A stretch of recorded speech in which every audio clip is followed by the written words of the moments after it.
Alors, bienvenue du coup à ce premier webinaire concernant les copropriétés de l'année 2022. Donc, on va parler de rénovation énergétique de la copropriété et les clés pour réussir. Euh, Ah pardon, excuse-moi. voilà, on a un petit problème de début d'année, donc on passe plus les diapos. Donc, le but de cette présentation, c'est finalement de faire un petit tour de l'état de la rénovation en copropriété, d'appréhender le parcours, mais aussi les acteurs, de voir un petit peu les pièges de la rénovation globale versus la rénovation par étapes, et aussi de voir les questions d'aide financière et de financement qui sont aujourd'hui disponibles. Donc pour commencer, on va se présenter. Donc cet atelier est animé par Thomas Vigneron de la Maison Énergie Habitat Climat, qui s'occupe du territoire d'Aix-CPI-Aixois et de Salon. Et moi-même, Frédéric Tamizier, de l'Agence locale de l'énergie et du climat, qui intervient sur le territoire de Marseille Métropole, Aubagne-Pays de l'Étoile et le Pays de Martigues. Le CT5, donc Istres Ouest Provence, est géré par la métropole en régie. Sur ce territoire, ces structures s'occupent de la partie technique et un passage trop, trop rapide. Et nous avons aussi une structure, l'ADIL, qui va s'occuper de l'information juridique principalement et aussi financière. Voilà, un petit peu. La porte d'entrée du service, c'est un numéro unique sur l'ensemble du département et de la métropole. C'est le numéro qui s'affiche ici. C'est un numéro qui va vous permettre d'exposer votre projet et d'exposer votre lieu d'habitation et d'être renvoyé vers l'interlocuteur le plus apte à vous répondre à l'ensemble de vos questions.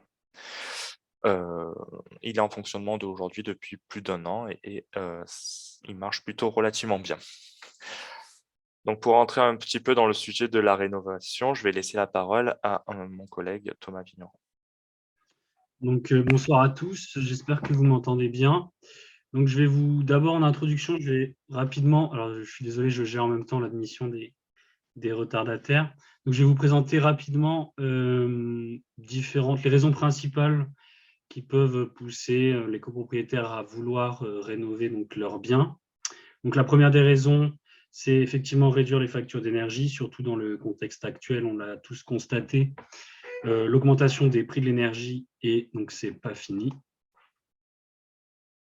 Oui, on vous redonnera Alors, posez vos questions dans le chat, on vous répondra à la fin, mais oui, de toute façon, le webinaire est enregistré et sera diffusé sur nos chaînes YouTube. Il n'y a pas de souci, on pourra vous donner les coordonnées à la fin.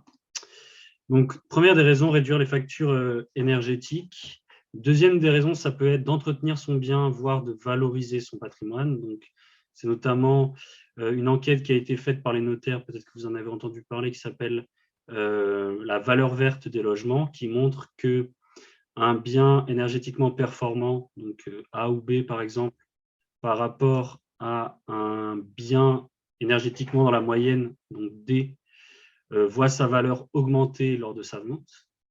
Et à l'inverse, un bien énergétiquement dégradé, donc F et G, par rapport à un bien énergétiquement parlant moyen, donc D, voit lors de sa vente sa valeur dégradée.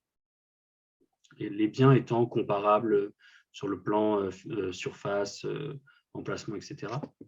Vous avez une autre des raisons, ça peut être d'améliorer le confort, à la fois le confort hivernal, avec par exemple la réduction de l'effet de paroi froide, ou l'amélioration du confort estival, surtout dans nos régions, avec la multiplication des périodes caniculaires et de forte chaleur.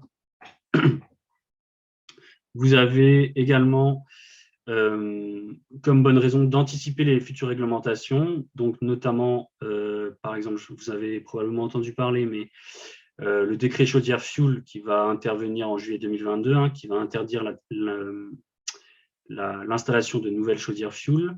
Vous avez également, par exemple, dans la loi climat et résilience, tout ce qui va concerner le gel des loyers pour les logements F et G en 2022 et les interdictions progressives de mise en location qui va se dérouler entre 2025 et 2034 pour tous les biens qui sont classés G, F, puis E. Dans la même veine, vous avez aussi profité des aides financières à la rénovation énergétique tant qu'elles existent, puisqu'à l'heure actuelle, l'État incite en proposant différentes formes d'aides, mais il est évident qu'au fur et à mesure que les réglementations deviennent coercitives, il va également réduire les aides financières, puisque l'État n'a pas vocation à financer des travaux qui deviendraient obligatoires. Et enfin, vous avez également effectivement peut-être une volonté de participer à la réduction de l'impact environnemental du bien.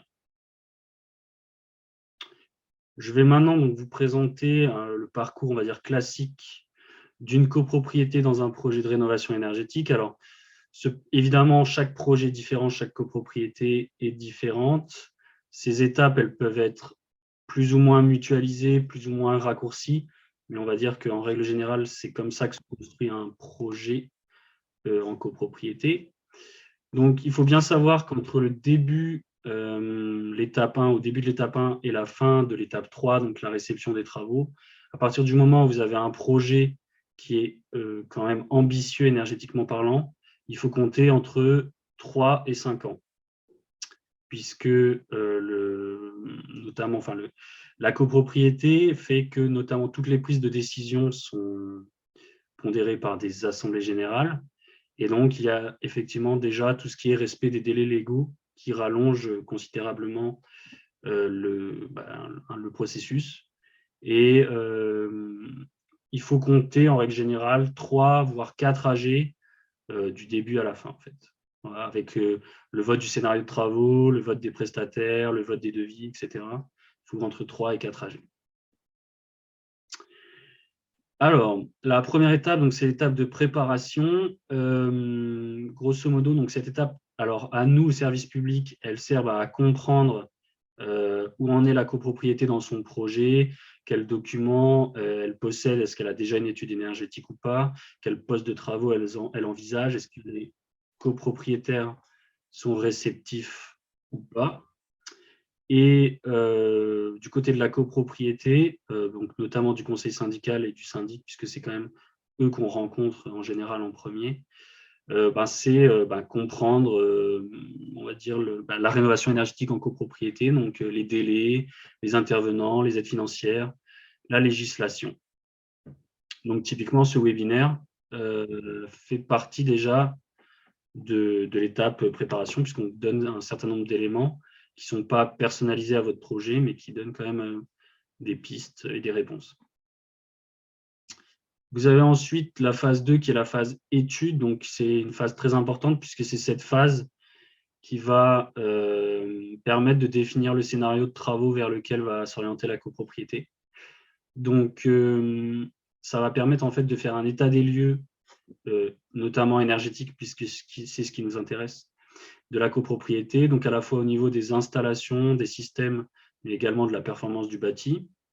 Et ça va également permettre de recenser l'avis des copropriétaires vis-à-vis d'un possible projet de rénovation. En mutualisant tous ces éléments, donc vous avez un rapport qui propose des pistes qui sont chiffrées, des pistes d'amélioration qui sont chiffrées, donc chiffrées en termes de coûts, en termes d'économie d'énergie, en termes d'aide financière également. Et ces solutions d'amélioration, elles vont ensuite, à la fin du rapport, être hiérarchisées en scénarios, c'est-à-dire que les postes de travaux sont agrégés entre eux en fonction de leur cohérence, de leur pertinence, de leur coût, des gains énergétiques, des aides financières mobilisables. Et c'est ce rapport qui permet d'avoir des données chiffrées à présenter aux copropriétaires pour voter un scénario de travaux. Parce que c'est toujours plus facile, notamment en AG, de s'appuyer sur des chiffres en termes d'économie d'énergie, en termes d'aide financière, en termes de coûts, même si c'est du pré-chiffrage pour exposer un scénario de travaux.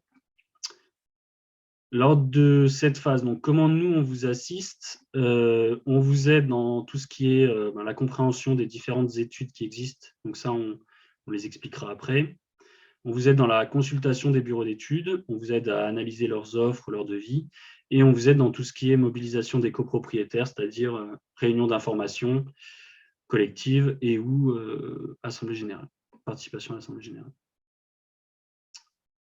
Donc la phase 3, c'est la phase travaux. Alors, en règle générale, en copropriété, dès que vous avez un projet quand même ambitieux, vous n'entamez pas directement la phase chantier. Vous avez tout d'abord une première phase qui s'appelle qu'on appelle la phase conception, où notamment vont intervenir un certain nombre de prestataires, maîtrise d'œuvre, assistance à maîtrise d'ouvrage que j'expliquerai. Et donc nous, là, notre rôle, c'est un peu comme pour l'étude, c'est de vous aider à consulter les bons professionnels, donc en vous aidant à rédiger un cahier des charges, en analysant les propositions, et dans le même cas que pour l'étude, à vous aider à, à ce que le projet passe, c'est-à-dire réunion d'information collective, participation aux assemblées générales, etc. Alors maintenant, je vais rapidement définir, on va dire, quelques acteurs importants d'un projet de rénovation en copropriété. Donc là, vous avez à l'écran les 4 principaux. On aurait pu en rajouter certains, comme les banques, les services financeurs, nous, le service public. On va dire que c'est les 4 principaux. Donc, vous avez tout d'abord le maître d'ouvrage. Donc ça, c'est vous, c'est la copropriété, le syndicat des copropriétaires, qui est représenté dans sa gestion courante par le conseil syndical, qui sont des copropriétaires élus, et dont le syndic est l'organe exécutif. Vous avez le maître d'œuvre. Donc, ça peut être un architecte, ça peut être un bureau d'études, ça peut être les deux. Et en fait, son rôle, comme son nom l'indique, c'est concevoir techniquement le projet. Donc, tout ce qui est choix des matériaux, maîtrise, consultation des entreprises, suivi de chantier, réception des ouvrages, etc. Vous avez les entreprises, donc ça, c'est les entreprises qui réalisent effectivement les travaux. Et puis, vous avez donc l'assistant à maîtrise d'ouvrage qui, lui, est plus un expert sur le volet administratif et financier. Donc, c'est lui qui va monter les dossiers d'aide financière, les dossiers de prêts collectifs, etc. Alors, pour donner un peu plus de détails, ce qu'il faut bien savoir, c'est que l'AMO, l'assistant à maîtrise d'ouvrage, donc l'expert administratif et financier, il est obligatoire dans le cadre des aides financières, notamment l'aide de l'État, MaPrimeRénov'. Donc, pas d'AMO, pas d'aide, malheureusement. Il a 3 axes dans ce cadre de mission. Il y a tout d'abord un accompagnement financier. Donc ça, c'est ce que je viens d'expliquer. Donc c'est montage des dossiers de prêt, élaboration des plans de financement pour que les copropriétaires aient une visibilité sur tout ce qui est code-part travaux, avant aide, puis après aide, avec crédit, sans crédit, etc. Ça va être accompagnement technique. Donc ça va être vérifier que les devis des entreprises et les bonnes caractéristiques pour l'obtention des aides financières. Ça va être vérifier quelles sont les bonnes qualifications. C'est participer aux réunions avec le maître d'œuvre pour faciliter les échanges avec le maître d'ouvrage, etc. Et puis, vous avez une partie accompagnement social, où là, c'est un peu plus spécifique. C'est notamment pour identifier les ménages des copropriétaires qui seraient sous condition de revenus éligibles à des bonus vis-à-vis des aides financières, et aussi pour identifier des problématiques plus graves que pourrait rencontrer la copropriété, comme squat, deal, impayé de charges importants, etc. Et du coup, pour mieux réorienter la copropriété vers les services de l'État qui sont plus à même d'accompagner ce genre de problématiques. Le maître d'œuvre, donc ça, j'en ai déjà parlé. Donc rapidement, c'est le chargé de la conception du projet, du point de vue technique. Maîtrise matériaux, consulter les entreprises, vous aider à la sélection de la bonne entreprise, la mieux disante techniquement et financièrement. Et puis en phase chantier, c'est coordonner les travaux, suivi de chantier, lever des réserves et aide à la réception des ouvrages. Je te laisse la main, Frédéric. Merci. Donc, le but de cette partie, c'est de revenir un petit peu sur les études énergétiques, parce qu'il y en a plusieurs, il faut bien les comprendre, et surtout, elles ont eu des nouveautés sur la fin d'année 2021 et le début d'année 2022.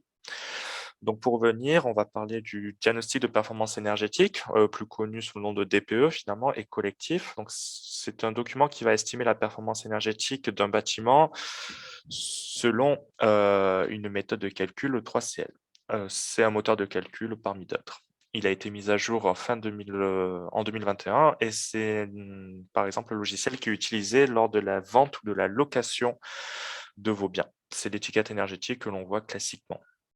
L'audit énergétique est un document qui va être un peu plus complet, qui va comprendre une partie sociale avec une étude qualitative et va baser c'est le document de base pour comprendre et appréhender l'énergie du bâtiment, sa consommation énergétique, et il va surtout proposer plusieurs scénarios de travaux plus ou moins performants et plus ou moins étalés dans le temps. Finalement, le dernier document, le diagnostic technique global, c'est le document le plus complet, parce qu'il comprend un audit énergétique ou un DPE. Mais en plus, on va avoir une partie architecturale avec une analyse de l'état apparent des parties communes de l'immeuble, mais aussi une partie réglementaire. On va vérifier le respect des obligations légales du syndic et on va analyser la gestion de la copropriété. Les petites nouveautés, c'est sur le DPE collectif qui va être obligatoire en fonction des dates qui sont indiquées en dessous. Donc 2024 pour les monopropriétés et copropriétés de plus de 200 lots, jusqu'en 2026 pour les copropriétés de moins de 50 lots. Pour tous les bâtiments où le permis de construire a été déposé avant 2013 et qui sont bien sûr soumis au statut de la copropriété. C'est un document qui est obligatoire et qui va servir finalement de base pour l'établissement du projet pluriannuel de travaux ou le PPPT qu'on entend aussi parler, qui est un plan qui vise à avoir une stratégie à long terme sur la copropriété pour son entretien mais aussi sa valorisation. On va avoir aussi des changements sur l'audit. L'audit va devenir obligatoire lors de la vente des logements F ou G dès 2022, 2025 pour les logements classés E et 2034 pour les logements classés D.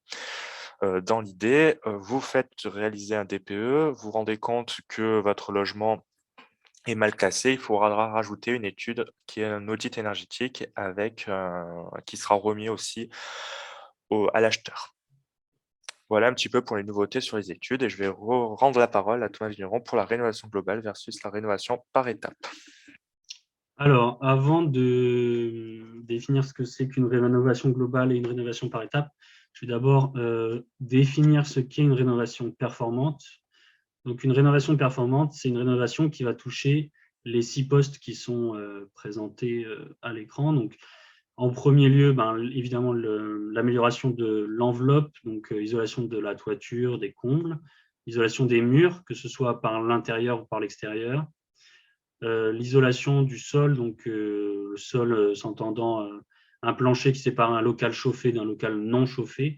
Donc, en général, en copropriété, c'est plancher sur cave, garage, vide sanitaire. Ça peut éventuellement être sur terre-plein, mais c'est plutôt rare. Et des travaux sur les menuiseries. Vous avez ensuite tout ce qui est amélioration de l'étanchéité à l'air. Donc ça, c'est aussi les menuiseries couplées à la ventilation. Et enfin, vous avez tout ce qui est travaux sur les systèmes, donc chauffage et l'eau chaude sanitaire. Et donc, ça va être production, donc chaudière, etc. Ça va être distribution, donc les réseaux. Ça peut être l'émission, radiateur ou plancher chauffant. Ça peut concerner la régulation, la programmation. Ça peut même concerner l'équilibrage du réseau. Et évidemment, traiter pour une performance globale les interfaces entre tous ces points, c'est-à-dire notamment les ponts thermiques et la continuité à l'étanchéité à l'air. Et donc, cette rénovation performante, vous avez 2 possibilités. Soit vous l'atteignez en une seule fois, donc vous touchez à tous les postes en une seule fois, un seul scénario de travaux réalisé en une seule fois, donc c'est ce qu'on appelle une rénovation globale. Soit vous la traitez par étapes, et donc par étapes s'entendant en plusieurs fois, mais maximum 3. Alors, pourquoi il est plus intéressant de privilégier les rénovations globales ou du moins des rénovations qui embarquent le plus de postes possible? C'est tout d'abord parce que déjà, du point de vue technique, les travaux seront plus performants puisque vous allez concevoir un projet de travaux avec des postes de travaux qui auront été conçus en cohérence les uns par rapport aux autres. puissance, matériel, matériaux, etc. Vous aurez, donc déjà, par exemple, il y a des points qui sont, il y a des postes de travaux qui sont indissociables, hein. Travailler sur les menuiseries entraîne normalement immédiatement des travaux sur la ventilation. Pareil lorsque vous faites de l'isolation thermique par l'extérieur, parce que sinon vous risquez d'entraîner des pathologies au niveau du bâti notamment. Ça permet une mise en commun des acteurs de projet et une mutualisation des compétences, hein. Sur un projet, si vous avez un architecte, un bureau d'études fluide, un assistant à maîtrise d'ouvrage, forcément, les rendus sont plus qualitatifs et bon, vous êtes notamment mieux couvert puisque vous avez plus de prestataires et donc plus d'assurance lors de ces chantiers notamment. Alors, il y a une autre raison, c'est que le service public, on n'est plus financé pour accompagner les projets peu ambitieux, on va dire.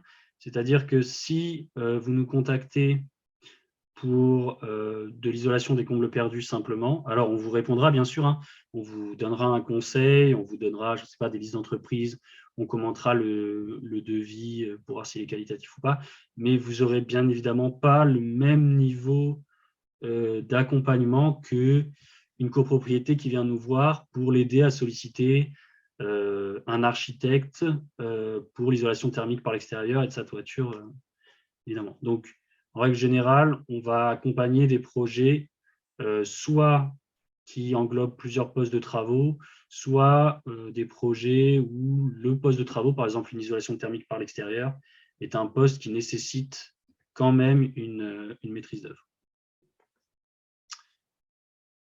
Donc, du point de vue technique, c'est plus intéressant. Du point de vue de l'accompagnement par le service public, ça garantit un meilleur suivi et une meilleure assistance par nos services. Et enfin, vous avez aussi une optimisation des financements. Donc là, sur le support, il y a marqué une tendance des aides financières qui privilégie la rénovation globale. Donc en fait, ce n'est plus une tendance, hein, c'est grosso modo, les aides financières, on en parlera après, mais elles ne financent plus que ou en grande partie les travaux qui permettent d'atteindre une performance énergétique satisfaisante, voire bonne. Il y a également la possibilité de mobiliser des pré-collectifs lorsque vous faites des rénovations ambitieuses. Donc, c'est clairement pour moi l'un des meilleurs outils qui est mis à disposition des copropriétés parce que, alors déjà, non seulement les taux sont bas, voire nuls, puisque vous avez notamment les coprés à taux zéro dont on parlera tout à l'heure, mais c'est aussi, ça permet aux copropriétaires qui n'ont pas les moyens d'emprunter à titre individuel de quand même pouvoir souscrire à l'emprunt, puisque les banques, dans le cadre de ces prêts collectifs, eh bien, elles ne vérifient pas notamment l'âge ou les revenus. Et enfin, vous avez également la mise en commun des coûts fixes. Donc, l'exemple le plus parlant, c'est les échafaudages, qui sur un devis représentent un pourcentage non négligeable et qui, par exemple, les échafaudages, plutôt que de les faire seulement pour la façade, les faire en même temps pour les menuiseries et la toiture, eh ramener, par exemple, comparativement au même poste de travaux fait en 3 fois, vous louez 3 fois les échafaudages, ça représente quand même une réduction des coûts. Et ça marche pour tout ce qui est location de matériel, Algeco pour les ouvriers, déchets, bennes, déplacements, etc. Donc, en résumé, pourquoi privilégier plutôt une rénovation globale et si ce n'est pas global, au moins ambitieuse avec un minimum de postes de travaux? Parce que la rénovation sera plus performante, énergétiquement parlant, elle sera plus cohérente et vous aurez donc moins de risques de tout ce qui est usure, pathologie sur le bâti, etc. Une rénovation coordonnée entre les différents corps de métier et différents acteurs, et puis une rénovation optimisée du point de vue financier, puisque vous pouvez obtenir à la fois des aides financières, des financements, donc des prêts à des taux attractifs, et vous réduisez un certain nombre de coûts, notamment les coûts fixes. Je laisse la main à Frédéric pour les aides financières. Allez, je reprends la main du coup. Classiquement, les modalités de financement des travaux en copropriété, lors d'une AG, on choisit un intervenant et le syndic, via les cotes-parts, fait un appel de fonds pour l'ensemble des logements et des cotes-parts. On peut prendre sur le fonds de travaux si on a la possibilité et ou recourir à un emprunt collectif. Ça, on va dire que c'est le schéma classique. Dans le cadre de la rénovation énergétique, on va avoir droit à des aides financières qui vont en plus apporter une réduction du coût des travaux. Est-ce que tu peux... On va commencer par une mauvaise nouvelle. Contrairement à ce qu'on y avait avant, l'aide de Provence Éco-Rénov du département n'existe plus aujourd'hui sur les copropriétés. Elle n'existe que sur les parties communes, privées des appartements. Néanmoins, il nous reste beaucoup d'aides collectives, parmi lesquelles les C2E, on va en parler un peu plus tard, l'éco-prêt à taux zéro copropriété, mais aussi un éco-prêt à taux zéro individuel qui permettra d'apporter un complément, et la TVA à 5,5. Donc, c'est une TVA réduite. La plus grosse aide sur la copropriété, finalement, ça va être MaPrimeRénov'. C'est une aide qui a été lancée avec France Relance en octobre 2020. Quelques conditions. Il faut que la copropriété soit immatriculée, qu'il y ait 75% de lots à usage d'habitation principale et que la copropriété ait au moins 15 ans, ou plus bien sûr. Il faut une étude énergétique qui permet de justifier qu'à 35% d'économie d'énergie. Il faut une assistance à maîtrise d'ouvrage obligatoirement, qui va accompagner la copropriété, comme a été dit tout à l'heure, sur le plan technique, financier et social. Et enfin, on va avoir un maître d'œuvre qui va être obligatoire pour tout montant de travaux supérieur à 100 000 euros. C'est le maître d'œuvre qui va faire la consultation d'entreprise, la conception des travaux, la consultation des entreprises et surtout le suivi de chantier en lien avec l'assistance à maîtrise d'ouvrage tout le long. MaPrimeRénov' copropriété, finalement, qu'est-ce que c'est? C'est 25% du montant des travaux, jusqu'à un maximum de 3 700 euros, 3 750 euros par logement, avec des bonus. Si on sort d'une passoire énergétique et où on atteint un niveau de performance A ou B sur l'étiquette énergétique, et avec des bonus pour des logements très modestes et modestes, qui sont de 1 500 euros par logement ou 750 euros par logement. Ce qui est en supplément, c'est que l'assistance à maîtrise d'ouvrage qui est rendue obligatoire pour avoir droit à cette aide, elle est aussi subventionnée, alors de prise en charge à 30%, jusqu'à un maximum de 180 euros par logement. En plus de ça, on va pouvoir rajouter deux types d'aides. Donc d'abord, les C2E, c'est des aides des fournisseurs d'énergie. Pour vous expliquer un petit peu ce que c'est, ça va être les entreprises obligées qui vont financer une partie de vos travaux de rénovation énergétique. Les démarches doivent être réalisées par le syndic et le conseil syndical avant de signer les devis. Et c'est une aide qui va concerner l'ensemble de la copropriété. Les primes C2E dans le cadre d'une rénovation globale vont être majorées. Et, voilà, c'est déjà pas mal. Et si on n'a pas les C2E, si on a une copropriété fragile avec un taux d'impayé supérieur à 8% ou dans un périmètre de renouvellement urbain, on va avoir droit à un bonus de l'ANA. Finalement, l'éco-prêt à taux zéro collectif et individuel, ça va être le moyen de financement. Il existe des aides sur la copropriété qui sont validées au moment du dépôt de dossier travaux, l'appel de fonds, les aides ne sont versées, qu'après les travaux. Donc, il faut quand même avancer l'argent. On va venir passer donc par des éco-prêts collectifs et individuels pour permettre de financer cet apport. Les éco-prêts, donc, ils ont aussi des conditions, donc au moins 2 ans. Les copros doivent être plus anciennes de 2 ans. Seuls les copropriétaires de logements utilisés ou à destination d'être utilisés comme résidence principale peuvent bénéficier d'un éco-prêt. Et les éco-prêts vont prendre en compte tous les équipements communs et les parties communes et équipements communs. Les parties privatives peuvent être considérées si elles sont votées aussi en AG. Par exemple, les copropriétaires ont tous des chaudières individuelles gaz. Si lors d'un AG, le choix est fait de toutes les changer, on peut les rentrer en compte dans l'éco-PTZ collectif.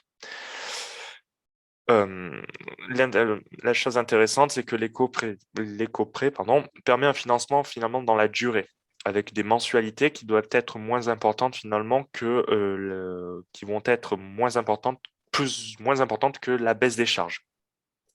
d'énergie. L'idée, pour expliquer, c'est que c'est un travail de l'AMO de trouver le meilleur éco-prêt, sachant qu'il n'y en a pas 36 000, mais de trouver tous les bons moyens de financement. Bien sûr, une avance de subvention est aussi possible. Une petite hypothèse de calcul, pour un coût des travaux de 550 000 euros, finalement, un code par copropriétaire de 13 750 euros, avec un éco-prêt à taux zéro. Donc là, vous voyez qu'il a une TAEG de 0,46%, c'est l'assurance du prêt, bien sûr. Et une durée de remboursement de 15 ans, on arrive à des mensualités de 79 euros. Et le montant total des intérêts, ça va être 506 euros à la fin. Quelques exemples de rénovation, mais pour finir cette présentation. Sur un immeuble de centre-ville, un 3 fenêtres marseillais, c'est un bâtiment qui comprenait 5 logements situés à Marseille avec à la base un chauffage central fuel. A été réalisé et accompagné sur la copropriété un audit énergétique plus une étude de faisabilité d'approvisionnement gaz. Il s'en est suivi un changement de la chaudière gaz avec un montant de travaux de 21 000 euros et un montant des aides à 12 000 euros, soit une économie estimée à 18%. On a accompagné cette copropriété pendant 1 an. En plus de la chaudière, on a permis d'avoir des travaux supplémentaires qui est l'équilibrage du réseau de distribution et le désembouage du réseau, qui a permis finalement d'avoir un système de chauffage, production et distribution qui a été quasiment neuf à la fin. Un autre exemple, cette fois-ci sur Aix-en-Provence, c'était un immeuble des années 70, des travaux sont finis, donc 150 logements environ, plusieurs postes de travaux, le rééquilibrage et la réfection du réseau de chauffage en vide sanitaire, la réfection du réseau d'eau froide en sous-station puis dans les colonnes montantes, le calorifugage des réseaux et l'isolation du plancher bas, pour un montant de travaux de 591 000 euros et une durée d'accompagnement de 4 ans dessus. Pour finir, si vous savez sur quelle structure vous dépendez, vous pouvez nous contacter directement. Sinon, vous passez par le numéro Allo Rénov Énergie et on vous saurait réorienter vers la bonne structure interlocutrice. Merci beaucoup. Du coup, on va répondre aux questions. Du coup. Oui. Alors, si tu veux, je peux te les poser. La première question, c'est une augmentation de l'ordre de combien? Je pense qu'on parlait de la valeur verte sur les logements. Alors, vous pouvez aller consulter, elle est consultable en ligne, vous tapez valeur verte, c'est marqué. En fait, je ne peux pas vous donner parce que ça varie selon les régions. C'est des études statistiques, hein, donc c'est des vrais chiffres, mais ça varie selon les régions. Ça devait être de l'ordre de 3 à 4% en B, peut-être. Je ne sais pas, allez voir, c'est consultable en ligne. Pouvez-vous assurer le rôle d'AMO en tant que structure publique? Alors, c'est un peu compliqué. On va dire qu'on va peut-être se positionner sur les copropriétés qui ne sont pas accompagnées par des opérateurs privés.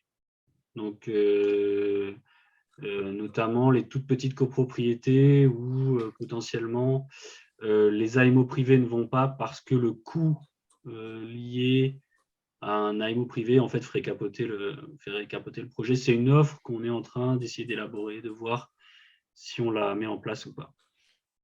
Pour compléter, notre rôle, c'est vraiment de se placer en amont du projet, de se placer au moment de la réflexion, de réfléchir ensemble, de vous faire poser des questions sur votre copropriété et de consolider votre appel d'offres derrière avec un cahier des charges, avec une liste d'entreprises et surtout avec une analyse des devis reçus. Tac. Alors, la prochaine question. Alors, j'ai plusieurs questions sur la fourchette budgétaire de l'AMO. Alors, ça va être impossible à dire. En fait, ça va dépendre du projet, ça va dépendre du nombre de lots, ça va dépendre de beaucoup de choses, de ce qui est déjà disponible sur la copropriété. Est-ce que l'AMO doit faire l'appel d'offres pour la maîtrise d'œuvre? Est-ce qu'il y a déjà une maîtrise d'œuvre? Enfin, c'est pas possible à répondre aujourd'hui. Me confirmez-vous que l'AMO peut être financé par des aides et si oui, laquelle? Il est financé à hauteur de 30% de sa prestation, de 30% du montant hors taxe, dans la limite de 180 euros d'aide par logement. Je crois que c'est la seule aide qui finance l'AMO. Oui, c'est la seule. Alors, comment mettre un AMO dans la boucle quand un audit énergétique a été fait et n'y a pas participé? Par exemple, on peut avoir les bouquets de travaux qui apparaissent peu pertinents. Il y a 2 questions. S'il n'a pas participé à un audit énergétique, c'est pas grave. On consulte des AMO sur la base d'un cahier des charges. On transmet l'audit, ou en tout cas, s'il est disponible, le rapport synthétique.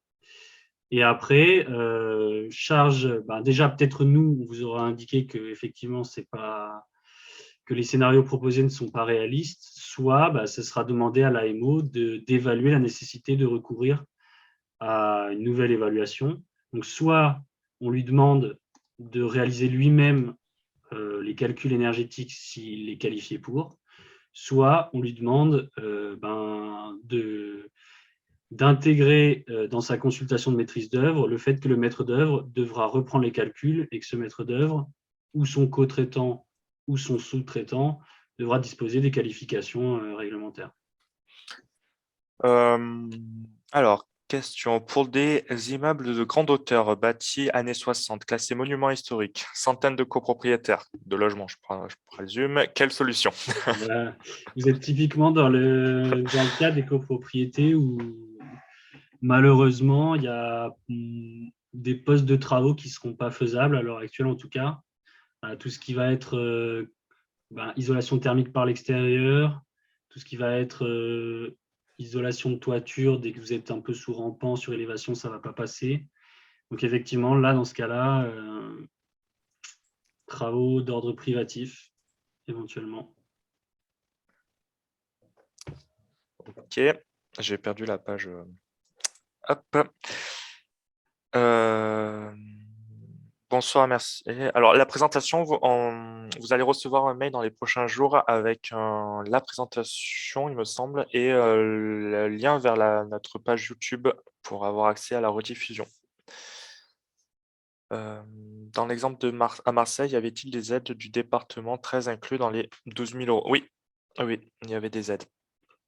Parce que c'était pas un programme de travaux à 35% d'économie d'énergie, donc les aides sont importantes parce que on avait l'aide du département. Qui finance cette aide de 30% pour financer l'AMO? C'est MaPrimeRénov' copropriété. Au moment, il y a 2 phases d'aide. Lorsque vous votez l'AMO, vous faites un dépôt de dossier AMO auprès de l'ANA, qui s'occupe de MaPrimeRénov' copropriété, et vous êtes financé sur la partie AMO. Puis, dans un second temps, quand vous faites les travaux, vous déposez un dossier de travaux et qui sera subventionné selon les conditions que j'ai énoncées tout à l'heure dans la présentation. J'ai sauté une question. Y aura-t-il des pénalités pour les copros qui ne font aucun travaux dans les années à venir? Des pénalités, je ne sais pas, mais vous ne serez pas, vous serez pas conforme à la loi en fonction. Je crois que de mémoire, maintenant, la loi climat et résilience, elle a introduit la notion au niveau du syndicat des copropriétaires d'entretien et d'amélioration. Donc des pénalités, je ne sais pas de quel ordre de pénalité vous parlez. Alors après, aujourd'hui, il n'y a aucune réglementation qui obligerait à faire de la rénovation, si c'est le discours. Après, on n'est pas à l'abri de l'avoir plus tard. Alors, il y a une question. En fait, le sujet, c'est de disposer d'une bonne ingénierie financière en amont de l'AG pour convaincre les copropriétaires, sinon il ne se passera rien. Avez-vous une liste de bons AMO? Alors, je vais me permettre de répondre parce que je connais ce monsieur. Oui, alors une bonne ingénierie financière permet justement de passer à l'acte. Et notre rôle, nous, ça va être de faire voter l'AMO, de discuter avec les copropriétaires pour faire comprendre pourquoi il faut une AMO aussi. Et bien sûr, on a une liste de professionnels qu'on pourra vous transmettre. Prenez contact avec nous. Comment peut-on présenter aux copropriétaires le gain en économie d'énergie par rapport à l'investissement? Avoir une évaluation, une étude énergétique. Ouais. C'est l'intérêt, il n'y a pas que ça, mais l'étude énergétique peut avoir d'avoir des scénarios de travaux et de comparer un coût à des économies d'énergie, à des subventions possibles. Tout à fait. Et je rajouterais qu'il faut faire attention, dans les audits, on a des temps de retour sur investissement. Le temps de retour ne prendra pas en compte la valeur verte, le gain de confort que vous aurez. Ça sera des arguments purement financiers. Donc, c'est assez limite aussi. Question. Alors, sur la location, logement. Question pertinente. Il faut des chiffres pour convaincre sur la location. Alors, c'était pas une question. Je pense qu'il parlait par Ouais, rapport ouais, c'est ça. par rapport aux sanctions. Ben, alors, c'est pas la copro qui sera pénalisée, mais c'est les propriétaires bailleurs d'appartements au sein de cette copropriété qui, effectivement, alors, les interdictions, je crois que c'est G, c'est 2025, H, ça n'existe pas, mais F, c'est 2028 et E, c'est 2034. Et ça, c'est ce qu'on sait à l'heure actuelle. Il peut après avoir de nouvelles réglementations dont on n'a pas idée qui apparaissent entre-temps. Alors, et des biens classés en G, F ou E sont déclassés en termes de valeur vénale et dans le cas de figure des IGR, la solution individuelle va être suffisante. IGR, c'est les bâtiments classés, je suppose? Ouais, Non. je pense. Bah, c'est une des problématiques qu'on rencontre avec des propriétaires bailleurs qui nous contactent dans le centre-ville historique, notamment d'Aix. Ah, immeuble grande hauteur. Ah, il y a des grands auteurs. Euh, Alors, je crois que ça rejoint la question de tout à l'heure sur l'immeuble de grande hauteur classé. bah alors, c'est plus la problématique du Du classé. classé, ouais. Ouais. Et nous, on a l'habitude des propriétaires bailleurs qui nous contactent, ben, centre-ville historique d'Aix, petite surface destinée généralement à des étudiants. Vous pouvez rien faire par l'extérieur sur les parties communes. C'est du chauffage individuel. Donc, les possibilités, c'est changer les menuiseries, isoler par l'intérieur, éventuellement mettre une clim réversible, mais sur des travaux sur partie commune, il n'y a pas. Après, la question, elle peut aussi s'étudier avec avec les architectes aussi Oui. des ABF. Donc, à monter un dossier, aller les consulter régulièrement et faire des retours aussi. Donc, c'est vraiment un projet qu'il faut avoir entre les mains et connaître un peu tous les tenants et aboutissants pour qu'on puisse répondre exactement à la question. Alors, je crois que si les ABF s'opposent aux travaux d'économie d'énergie, que peut-on faire? Une grande question. Discuter pour l'instant. Après, si les travaux, enfin, si les ABF, si c'est par rapport aux sanctions, je pense que si les ABF s'opposent, ça vaut exonération. Oui, je pense aussi. Oui, oui, sur les interdictions de louer. Ouais. Un programme de travaux peut-il être étudié suite à l'étude du projet du MOE, de la maîtrise d'œuvre? Est-ce qu'on peut revenir sur le programme de travaux si la Oui. maîtrise d'œuvre a proposé un programme de travaux, vous voulez revenir dessus? Vas-y, réponds. Alors, techniquement, oui, c'est possible. C'est compliqué. Peut-être qu'il y aura des avenants au contrat. Dans l'idée, c'est pour ça qu'on réfléchit le programme de travaux en amont même de l'AMO, en amont de l'étude, de voir ce qui est faisable, de connaître aussi vos besoins et de vous orienter le mieux pour éviter cette situation finalement. Le mieux, c'est de proposer à la maîtrise d'œuvre, si c'est possible, de faire plusieurs scénarios dans ce cadre-là.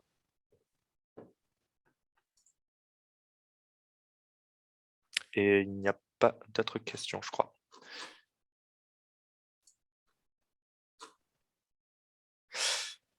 Alors, avez-vous un retour d'expérience de copropriétés ayant réalisé ce type de travaux? Ont-elles constaté de réelles économies d'énergie sur leurs charges? Oui, alors après, il faut faire attention au niveau, il ne faut pas confondre calcul réglementaire et gains réels, parce que les gains réels, bon, effectivement, il y a la performance des travaux, mais il y a aussi tout ce qui a trait comment dire, l'humain, aide-moi Frédéric. Le comportement, Le tout comportement. simplement. Bah, après, ça va dépendre des postes de travaux, notamment des gains très importants sont possibles sur tout ce qui est isolation, notamment réseau de chauffage, production. Et après, il y a le comportemental qui rentre en jeu. Il faut savoir que normalement, une AMO fait aussi de l'éducation, on va dire, aux éco-gestes et à la prise en main du logement. Il faut savoir que quand on fait une rénovation, c'est comme si on avait un logement neuf en termes d'inertie, de confort, de besoin en énergie. Et il faut apprendre à gérer son nouveau logement, pardon. Donc, effectivement, ça passe aussi par de l'éducation, un apprentissage sur les bons gestes et sur ses nouveaux équipements et son nouvel appartement. Voilà. Mais effectivement, on a un effet rebond souvent observé. C'est-à-dire que les gains énergétiques sont moins importants que ceux prévus parce que, non pas que les travaux ne sont pas performants, mais c'est parce qu'en fait, des gens peut-être qui se chauffaient à 18 avec une bonne isolation, etc., se permettent de se chauffer, par exemple, plus.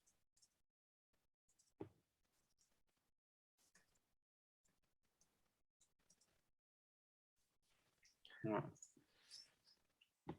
Et puis, il me semble.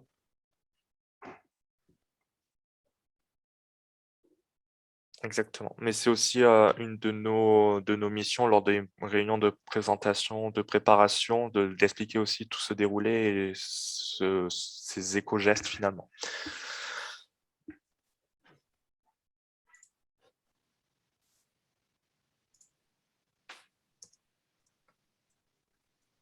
Je crois qu'on n'a plus de questions. Ah si. Alors, oula. Alors, c'est un peu inquiétant, vous n'avez pas d'exemple dans lequel le gain de charge a financé les travaux. Si, je dois en avoir un ou deux, mais pas disponible en présentation. Je pourrais l'exposer. On en a.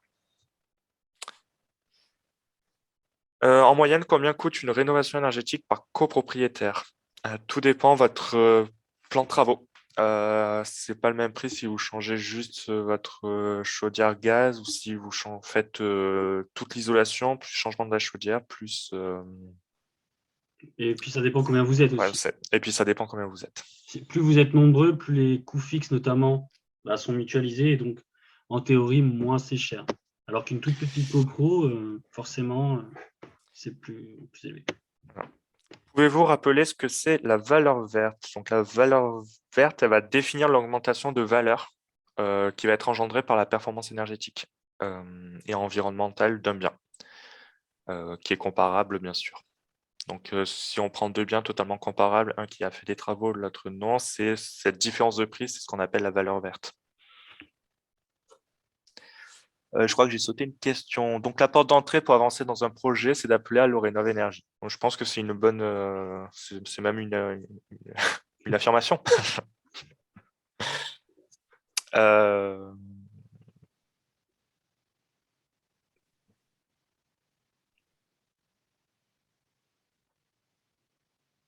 Alors, bonjour à tous. Pouvez-vous m'envoyer toutes les infos de contact pour faire mon isolation d'intérieur de mon appartement? Alors, je vous invite à contacter à l'Orénov Énergie, justement. Peut-être remettre le numéro, Thomas, si tu peux Ah oui, remonter pardon. sur les diapos. Pour vraiment cibler ce que vous voulez faire, parce que nos listes de professionnels, les professionnels, on les définit en fonction du territoire d'intervention des professionnels et de leur type de travaux. Donc ça va être impossible de vous donner ça comme ça. Alors, en chronologie, on vous contacte pour une réunion d'information, de présentation. Ensuite, il faut lancer la machine via syndic, AG, etc. Ça dépend où vous en êtes. En général, en chronologie, d'abord, il faut qu'on rencontre le conseil syndical, éventuellement syndic s'il est disponible. Nous, on comprend où vous en êtes dans votre projet. Est-ce que vous avez déjà un audit ou pas? Qu'est-ce que vous voulez faire ou pas?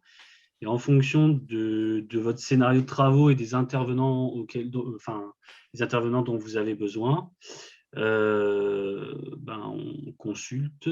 Et une fois qu'on a les résultats de la consultation, que ce soit un assistant à maîtrise d'ouvrage, un maître d'œuvre, peu importe, là, on fait une réunion d'information aux copropriétaires pour leur présenter tout ce qui a été fait par le conseil syndical, les résultats des devis et pour les préparer à ce qui va se passer lors d'une future AG. J'ai vu que l'aide principale nécessitait la présence de 75% des propriétaires dans la copro. Y a-t-il des paliers inférieurs? Alors, il n'y a pas de palier inférieur. Par contre, je pense qu'il y a une incompréhension sur les 75%. C'est le 75% de l'eau principale d'habitation. C'est-à-dire qu'il faut qu'il y ait 75% d'habitation dans la copropriété. On ne peut pas avoir sur 100 logements 75 commerces, par exemple. Il faut qu'on ait Donc, 75 appartements. ça veut dire qu'en gros, il faut que ce soit des propriétaires occupants en résidence principale, soit des biens loués, enfin des résidences louées à des locataires qui sont en résidence principale. C'est ça que ça signifie, les 75%. Problème du nombre de copropriétaires résidents et copropriétaires bailleurs dans un petit immeuble, les convaincre sur le devenir des locations. Ça peut être un argument, effectivement.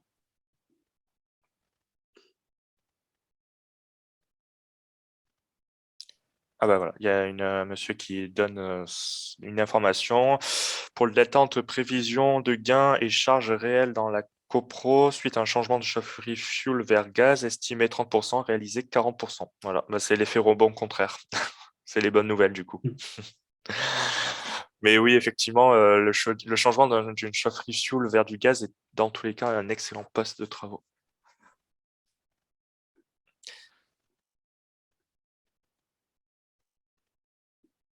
Alors, donc l'aide principale par copropriétaire est de 3 750 € maximum. C'est 25% du montant des travaux jusqu'à 3 750 € et 180 € pour le logement, pour l'AMO maximum aussi.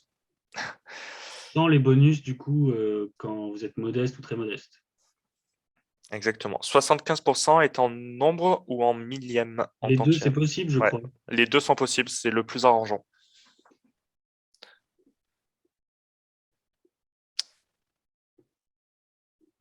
Si rénovation globale, y a-t-il des avantages en aide financière? Alors, si vous faites une rénovation globale à plus de 35% d'économie d'énergie, vous avez droit à MaPrimeRénov' copropriété. Vous avez droit aussi aux C2E qui sont bonifiés. On appelle ça les C2E coup de pouce, Pour expliquer, les prix des C2E, c'est une valeur boursière. Dans les C2E coup de pouce, l'État assure une valeur minimum des C2E. Donc, si la valeur est supérieure, c'est bio, vous avez plus, mais si la valeur chute, vous avez quand même la base. Donc oui, il y a plus d'éléments. Et du coup, j'ai juste oublié quelque chose quand j'ai présenté tout à l'heure les prêts collectifs et l'intérêt de faire une rénovation globale.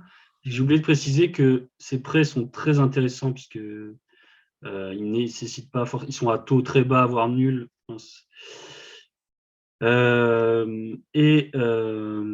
Ils permettent à des gens qui ne peuvent pas emprunter de quand même pouvoir mobiliser le crédit, mais par contre, il faut des montants minimums d'emprunt.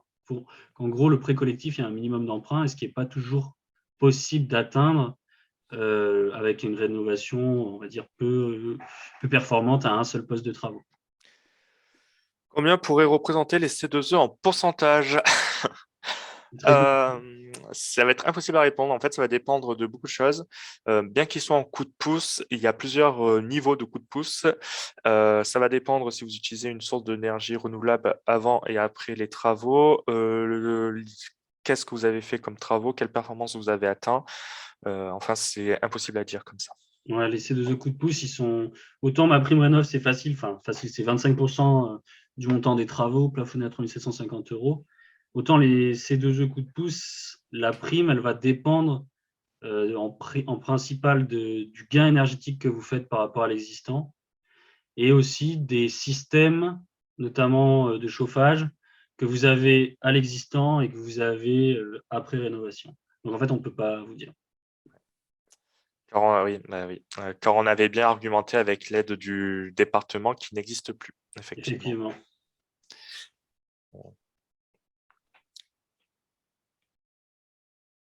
Alors, les C2E sont mobilisables si on change de notre mode de chauffage. C'est-à-dire...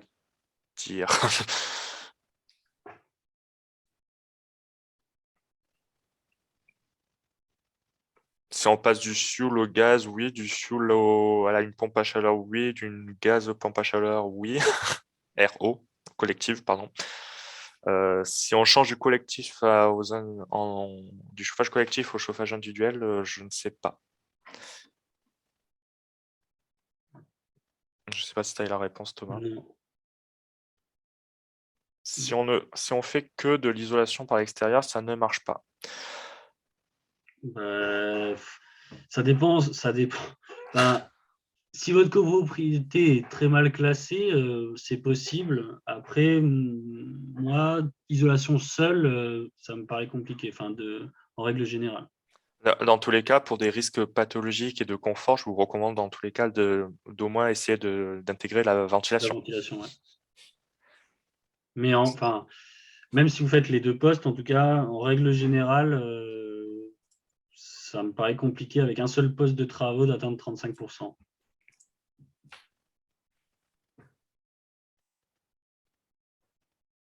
Même avec un poste aussi ambitieux que de l'isolation par l'extérieur.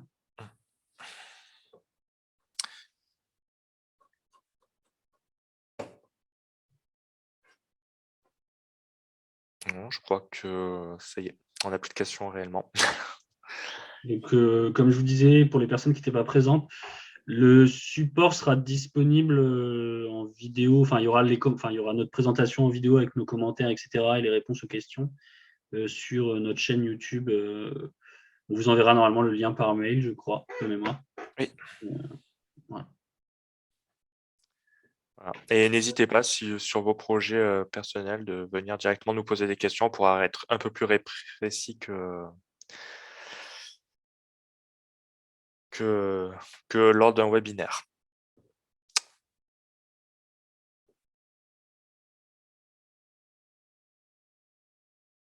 Bon, je pense que... Merci à tous. Bonne soirée. Et du coup, n'hésitez pas à nous contacter, soit à Allo Rénov Énergie, soit les contacts qui sont en fin de document pour les... Je vais les remettre pour les projets sur partie commune.